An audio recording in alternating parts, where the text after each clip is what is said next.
Welcome back to City Talks, and it seems like the streets have been talking here lately, huh? Where do we want to start? Let's start with the council. What's going on with the council there, Mike? Michael, excuse me. You're fine.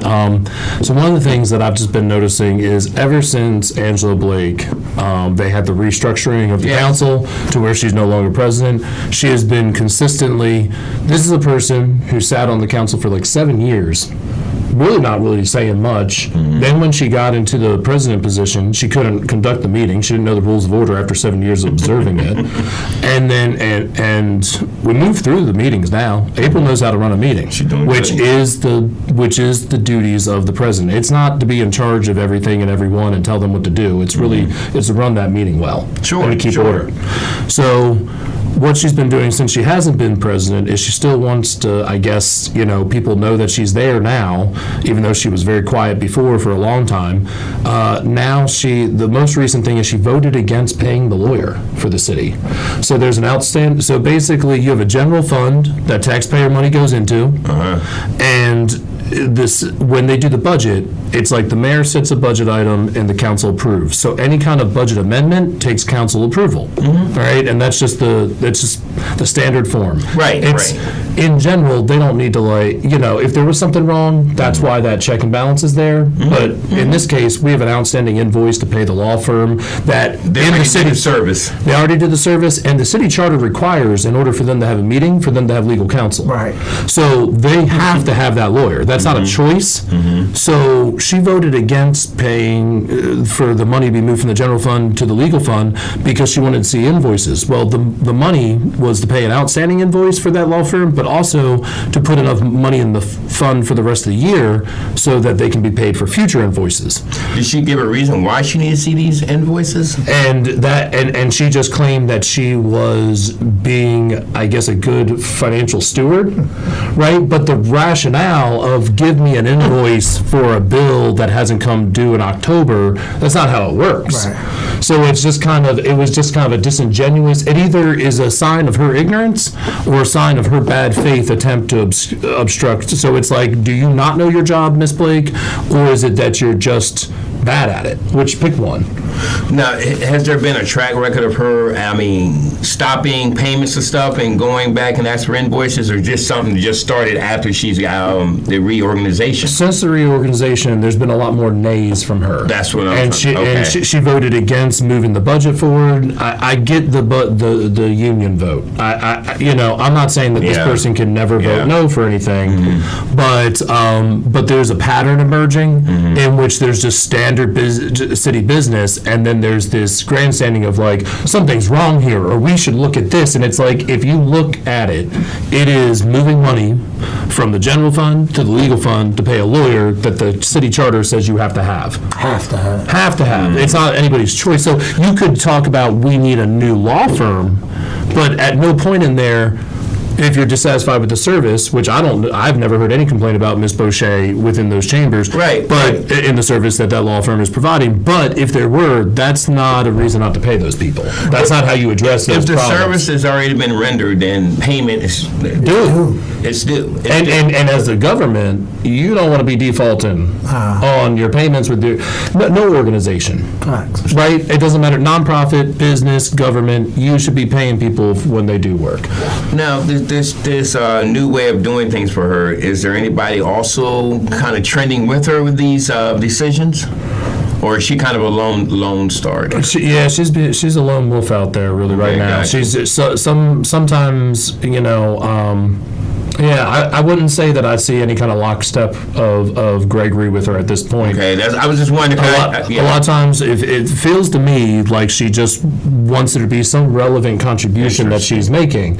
But but I don't really feel like that's a closed avenue. If she wants to have the appropriate conversations to get things on the agenda beforehand, like that's not closed to her. She can talk to the city clerk. She can talk to the city president to get things on the agenda. If she wants to, but she's not having those conversations.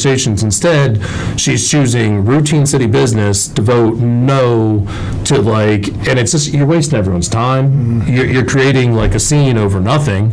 And often it's just a strange maneuver to me because it's what we talked about earlier. okay, so difference of opinion and priorities aside, don't you want to see some work get done for people? Right. And I'm just like, so is this your work? Is this your contribution? Is voting against paying people who are doing work for you? Is that the way you want to do business? Is that your service? Wow. It's not a good sign.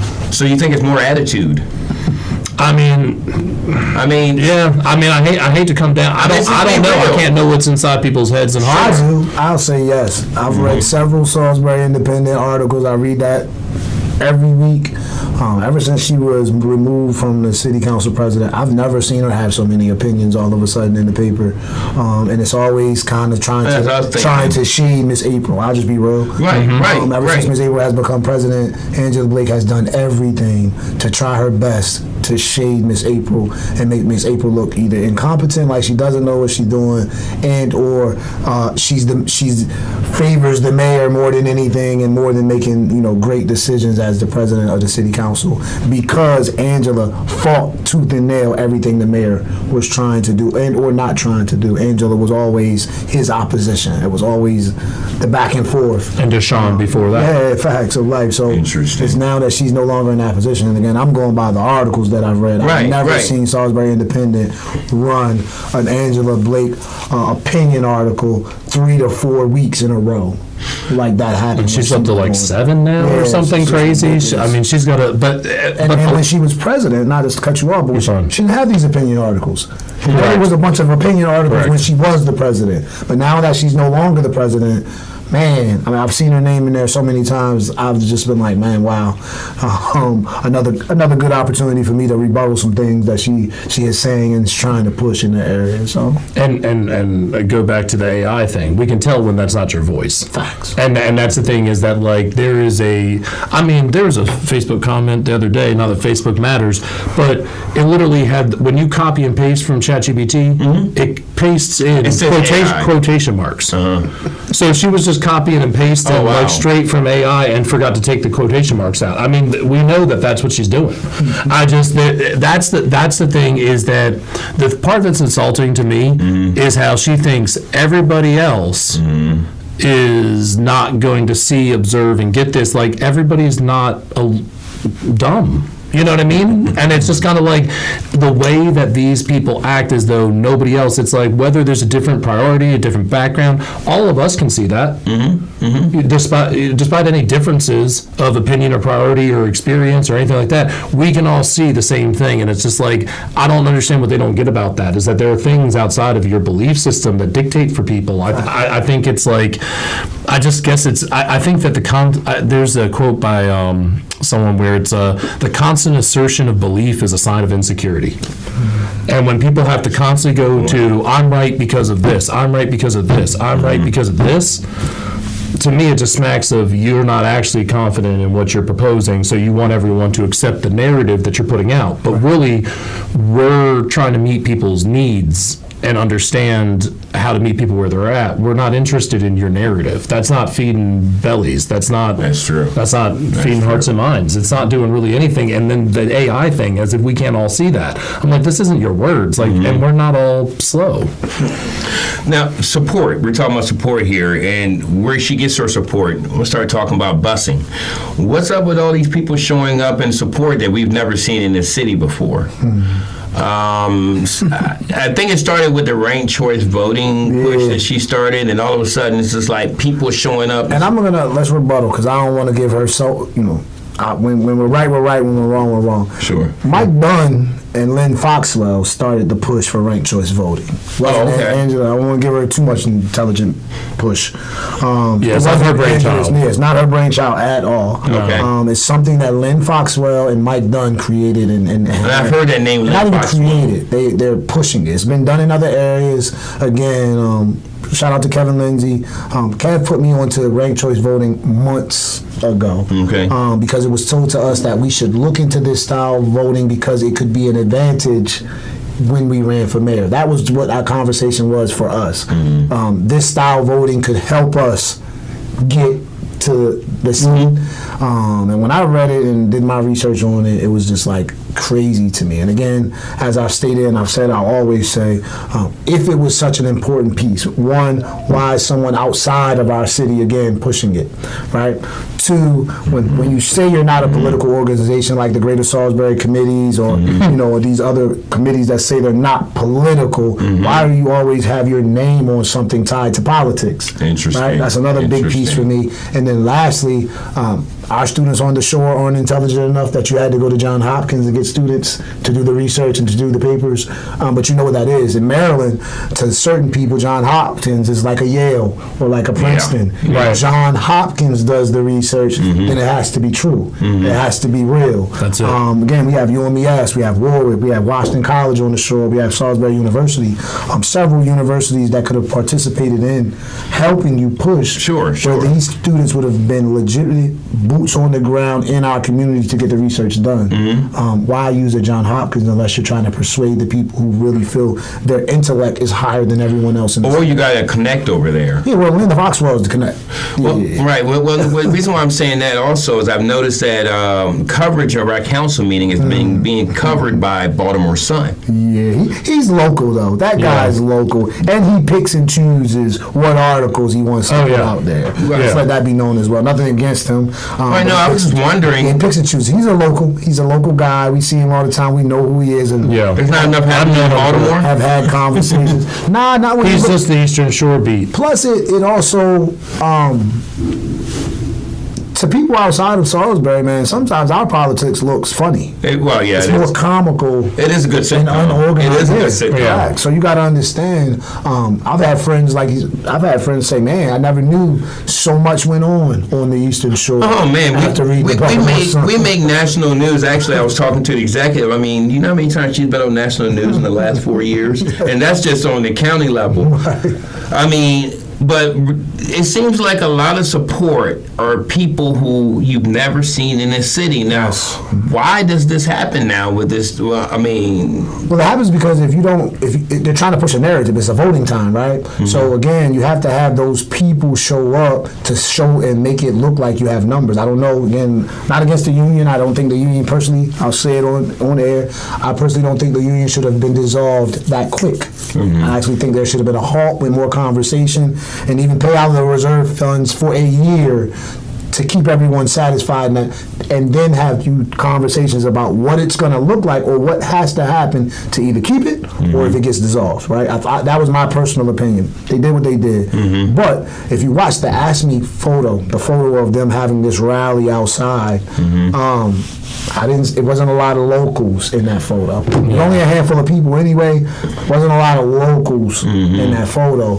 I expect the union people to show up, right? You expect union ASME workers to show up to protest, but I didn't see a lot of City of Salisbury employees. I didn't see a lot of sheriff. I didn't see a lot of I didn't see a lot of the firefighters out there in the numbers that I thought I was going to see, or the EMS workers. And I get it, they got to work, but all of them want that work. But people came from UMES.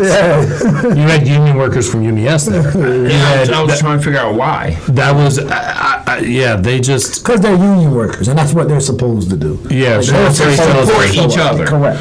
Yeah, but like you said, I found it curious. There weren't police or firefighters really. There was Mr. Records, but like there was like I would love to have him on the show too, by the way.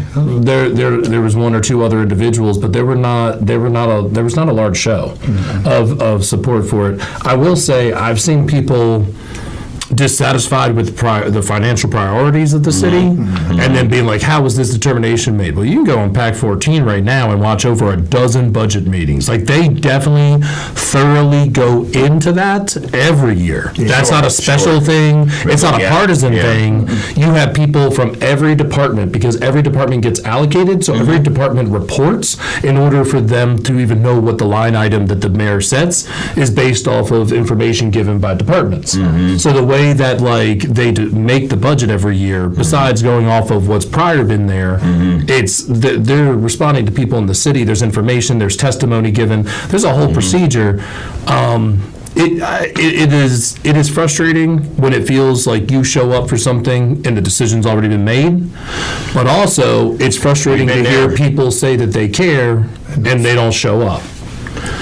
I'm Hans von Spakowski with the Heritage Foundation. I'm Jason Sneed with the Honest Elections Project, I'm Trent England with Save Our State. and we have been working hard to guarantee that we have honest and fair elections. Some people want to radically change elections with a new, confusing process called ranked choice voting, which should really be called rigged choice voting, because it disenfranchises voters and can lead to political activists trying to game the system to allow marginal candidates to win elections. Instead of just voting for one candidate, their top choice in a race, voters are forced to rank all the candidates from their first choice to their last choice. Then those preference votes are counted, and if no candidate wins more than 50% of the vote, officials begin rounds of elimination. Candidates with the least support are eliminated, and the voters who selected that candidate as their number one choice or top choice automatically have their votes changed to their second choice, and another round of vote tabulation occurs. This process continues until one of the candidates ends up with a majority, but the winning candidate may be the second, third, fourth, or even last choice of most of the voters who initially cast ballots. In a recent local California school board election using ranked choice voting, that's exactly what happened. But because ranked choice voting is so complex, nobody caught the mistake, and the wrong winner was certified and installed in office after multiple rounds of vote counting. It took an outside audit to finally uncover the truth, and now the real winner has to sue to be recognized. That's just one problem with ranked choice voting. It also takes more time for voters to rank all of the candidates in a race and to fill out their ballots. That means longer lines at the polls. The ballots themselves are more complicated to fill out, creating more room for errors and mistakes that may get mail-in ballots thrown out. It requires more complicated and expensive voting equipment and puts more strain on poll workers who have to manage a much more complicated election system. There's evidence that it discourages people from voting in the first place, and if voters don't rank all of the candidates in an election, their ballots run the risk of being thrown out and not counted in later rounds of vote tabulation. It took 8 rounds of vote tabulation in the New York City mayor's race in 2021 over 2 weeks before the winner was determined. But the votes of more than 140,000 voters were thrown out and not included in the final count because they hadn't ranked all of the candidates in that race. It's no wonder then that some places have tried ranked choice voting only to repeal it. Aspen, Colorado experimented with ranked choice voting in 2009, then voted overwhelmingly to get rid of it after only a single election. Voters in Alaska are organizing a campaign to repeal ranked choice voting there, which barely passed in a referendum election in the first place. And in Utah, where state lawmakers have allowed cities to experiment with ranked choice voting, many are expressing serious concerns that ranked choice voting is a bad process that doesn't deliver on its promises and implements a confusing, chaotic voting system. Voters want elections to be easier, more secure, and more transparent. Ranked choice voting makes voting harder and is the wrong choice for our elections. Ranked choice voting is a solution in search of a problem. Right, and it's just kind of like, Yeah. and so that, I see both happen to where it's like, I don't know what the solution is, but it's just kind of like, I don't know. I watch the budget meetings. I always have that because I know where the money's going. I know what the priorities and what we're likely to see in the next year. What are projects? That's all laid out. So by the time we see these things come to fruition, we already know. We've already heard. I heard April talking years ago about their need for a community center on the west side. And about the collective bargaining and the fact that the county owed her money. I mean, Yeah. owing money. This has been on her radar for years. Yeah, so if you do pay attention, it's not always, that those things are not happening suddenly. And I think No. sometimes people, once they're dissatisfied with something, now out of a sense of sore loserness, Disgruntled. now we gotta tear down the system because, these people don't care about anyone. They made all these closed doors. April's just listening to Randy. It ain't like that. Well, that's all I'm I'm like, wondering if you about. go talk to people who work, I go talk to people who work in the city. I talk to people in the finance department. You talk to the city administrator. You can talk to people that are non-elected, that have a job, that if they don't do that job, they're fired. Right. And you can go talk to that person, and that's often where I get information rather than trusting a politician. And that person isn't, you just have to be civil and have respect for what that person does in order to talk to them. You can't go in guns a-blazing, accusing them of doing the wrong thing. Right. And so you might not be right. able to get very far in a conversation if you go in and... Who's going to want to talk to you when you're accusing them and you're coming in strong instead of coming in really trying to be informed about what's going on? Right. Well, see, that's what I was wondering when you said something about her wanting to see invoices. I mean, has she been looking for invoices before? Because if that was the case, it wouldn't be. She was already far That's the back. part too where there's this weird, the council does not run the city. They are the legislative body. They want to. They make laws. They make laws for how everybody else operates within the city, but they're not determining what other people do. That's admin. Right. That's executive. Right. They determine what's your dailies. They set the meetings. The council is not in charge of anything. So why would you send to her a bill? I don't send my if I have a bill for a vendor for HVAC, I send it to accounting department. I don't Sure, send it sure. to my maintenance department. Hey guys, you called the HVAC guys. Can you? They can't do anything with that. Send it to accounting to pay those people because they already rendered services. And I think sometimes they don't. I think people like Angela Blake again don't know their role and don't stay in that. Boy, that's been something my wife likes to tell people to stay in their lane and know their role. But I do want to end on this. Now that the collective bargaining, or not the collective bargaining, the union has been dissolved, unfortunately, I don't think that anybody who voted for that wanted to. Right.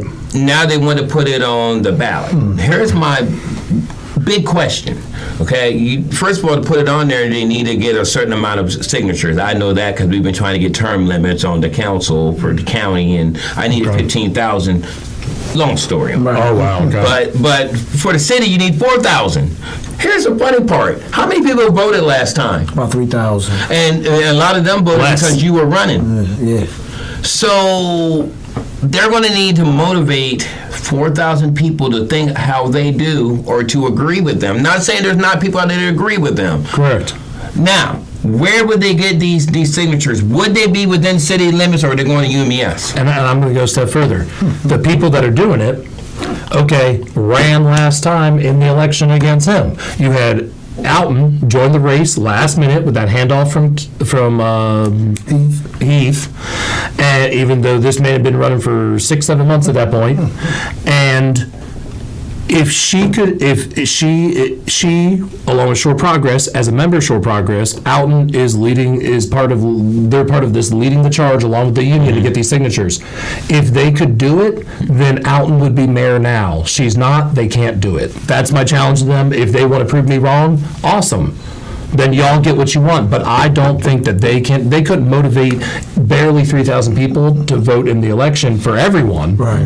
How are they going to get 4,000 people in one direction? If they could, they would be elected themselves. And I'm like you, my other piece with that would be, are they going to be city residents? Because that's the biggest piece with a lot of these petitions. You Yeah. can get tons of people to sign them. Totally. But how many of those people can vote? And it's verified. I've done this with Mr. Venosa. That part right there, the verified part. You have to do, there's a form, there's 6 bits of information, date of birth. You got to get people to give you their date of birth. You know how many people hesitate on giving you their date of birth? A lot of people. Like, they'll like, oh, I'll sign the petition, and then when they find out they have to put their date of birth, I've seen a lot of people hesitate or even say, let me think about it. If you really need this, let me think about it, and I'll call you. I've had that when I went myself to go get verified signature. 4,000. Mr. Venosa had to get like over 250. He got them. I helped doing that. That form takes time. It takes having a conversation with people, and then the Board of Elections has to verify all that. Has to verify. And a registered voter that lives in the city that you can verify their rental address. People changing where they live all the time. Facts, especially with today's economy. No. In closing, I just want. This is my thought, in my opinion. Okay. Yeah. Or it's not even in our opinion. I think it's a question. It could be my opinion. What is the motivating reason why Mrs. Alton and her campaign is putting energy into getting this for the city when she has a whole campaign for November? Or is it to help her campaign? That part. You got it right there. And sometimes people need that extra light on them to make it seem like they're a positive person. Involved. You know, they're involved. They're out here. They're for the people. We know Megan out is boots on the ground. She can do as many small projects as she wants. They can fake, like, you know, when the car was stolen with all of these things, and then it was miraculously found, and all of these things were returned. Things of I that didn't know about nature. that part. Sometimes you do things for the highlight. Right, you do things for their attention because then it makes you. What other clips would you see of Megan outing in our community making a push for people? You wouldn't. But this gives her a platform to put a shining light on what she's doing, which again is running for county council. She looks great pushing the union and pushing for collective bargaining, running for county council. She looks amazing doing that. But what other work would you see in our community of her really putting boots on the ground work if you were just to take that away? What would she have for her campaign? And I'll say this about the online photos of their efforts from at this point, looking at the photos, every single person is either in the union or part of Shore Progress. Yes, they are. I have not seen a single Citizen of Salisbury in any of their photos. That's a true statement. These people they're not, exactly what he said, they're not in the community, they don't know people. When you're in the community, you are not just around people who think and believe and live like you. You're All around the time. all kinds of different types of people. I talk to all different types of people all across this city every week. And like you said, check the pictures. Ain't like we lying. You can go online. Yeah, go all look those at people, their- it's the you usual see the suspects. Same people over and over, just being regenerated in this photo, regenerated in this photo, regenerated. Same in this outfit? photo. Not the same outfit, but you know, same face. I'll sit. You'll see people all sitting at a table, and then the same white-haired woman opening a door, signing in this performative photo of her signing a petition that she was at the meeting about how they're about to go get signs on the petition. So it's just like it's all very manufactured and very orchestrated. And again, wish them well, wish the union well. Yeah. But I definitely think, again, Mr. Venosa's comments at the most recent city council, I think the union will be back.